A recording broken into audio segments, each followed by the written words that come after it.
Daniel here for Tabletop for One. Please join me at the table as I teach and play through Cat's Gambit.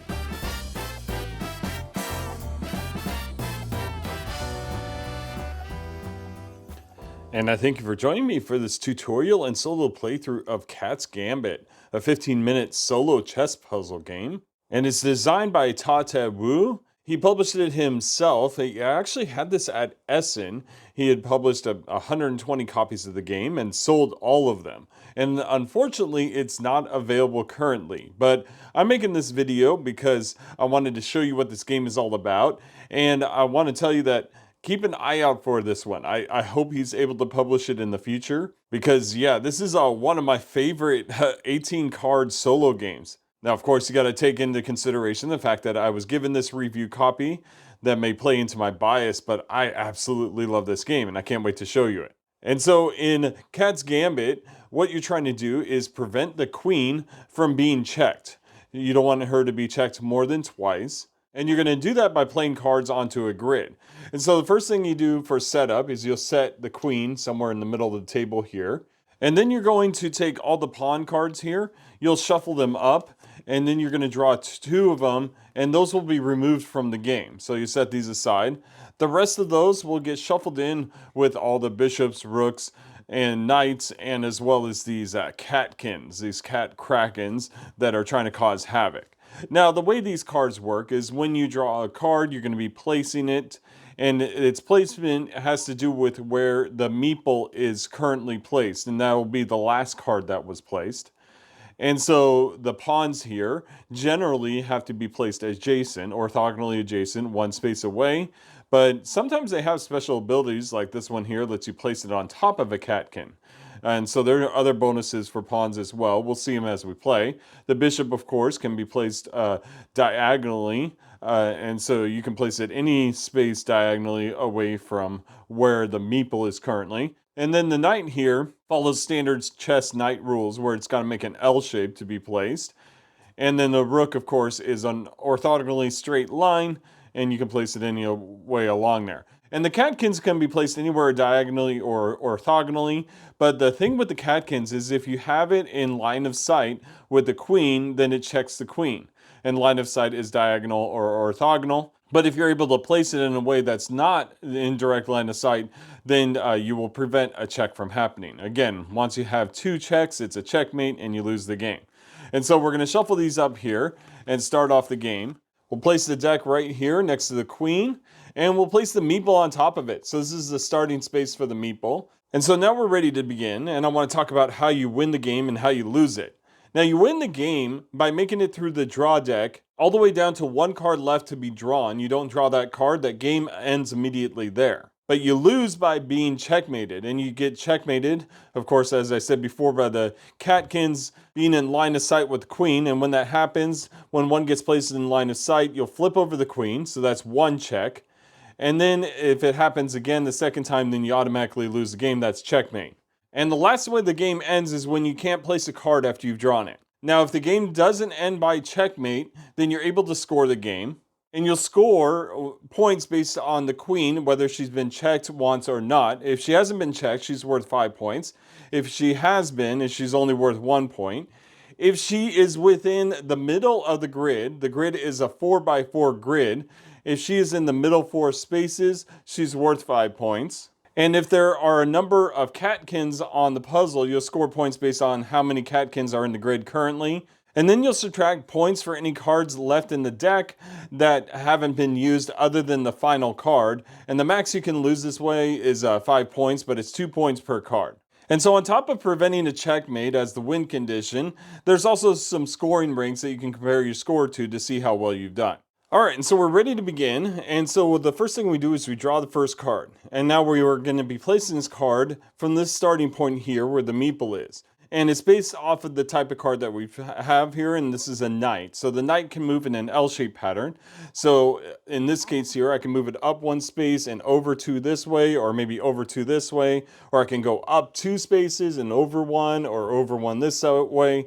I just have to decide which one I want to do. Now, wherever this card ends up, you are going to be placing the meeple on that card, and that will be the starting position for the next card.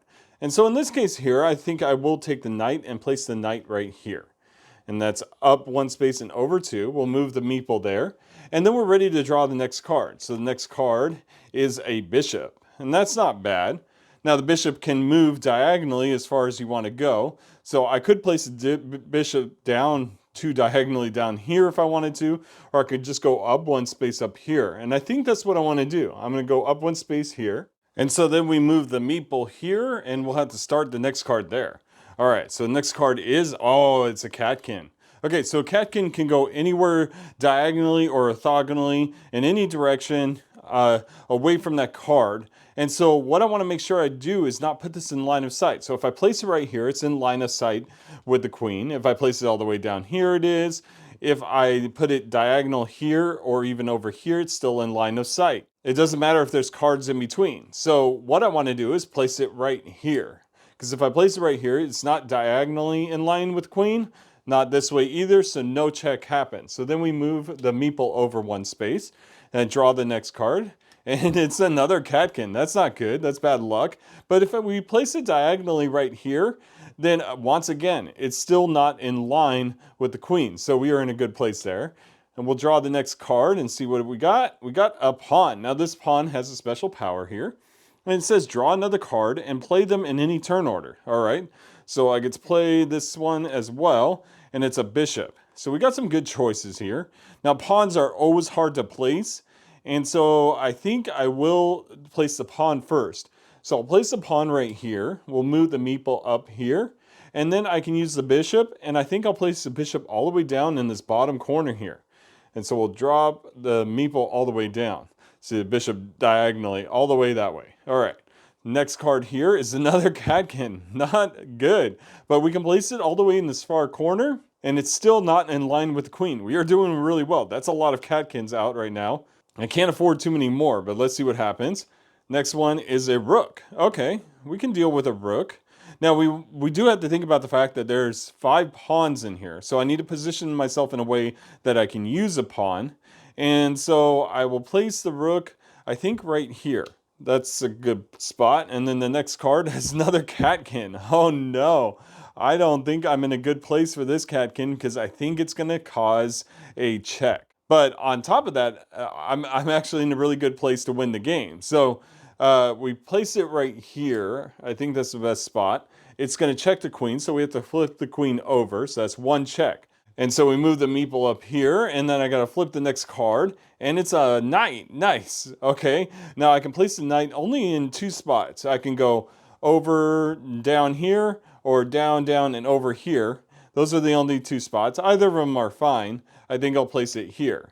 And so we'll move the meeple here, and the next one is all right, it's a pawn. Now this one here lets me place it on top of a Catken. So I can ignore the normal rules here because of that. And I think I'll place it right here.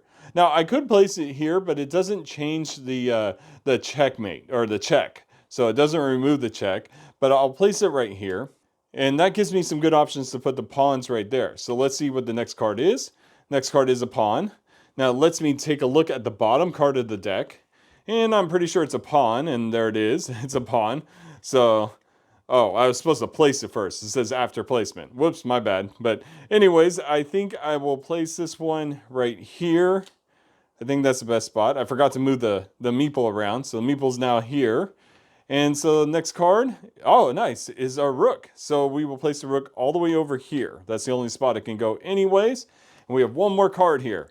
And it's a pawn. Now, unfortunately, from this position here, the pawn cannot go anywhere. So at this point, the game ends because there's no viable place to place this card. And because of that, I'm going to lose 2 points for this card. There's only 1 card left in the deck after that. But we go on to scoring. And so first off, I get 1 point for the queen because she's been checked once. So that only affords 1 point. I have 1, 2, 3, and 4 Catkens in the field. So that gives me a total of 10 points. I got a lot of Catkens there. Also, the queen being in the middle part of the grid here is going to give me another 5 points. So that puts me at 16 points minus the 2, and I've got a total of 14. And with that, I get the Splashy Knight title, and so that's my title. I was going for Glowing Bishop this time. I haven't gotten higher than Splashy Knight, but still, that's pretty good. I think 14 is my best score yet. And so there you have it. That was a tutorial solo playthrough of Cat's Gambit, the 15-minute solo chess puzzle game. And it's designed by Tate Wu, and I have to tell you, this game is so much fun. It's so quick to play. It's so, just these great challenging decisions to make. I love the art on it, everything about it. It's such a great game, and I can't wait for it to become available for the rest of you to try it out. I know some of you actually own this, as I've seen on Facebook, so I hope you enjoy the game. But yeah, it's a fantastic 18-card game. But let me know in the comments below what you thought of this game.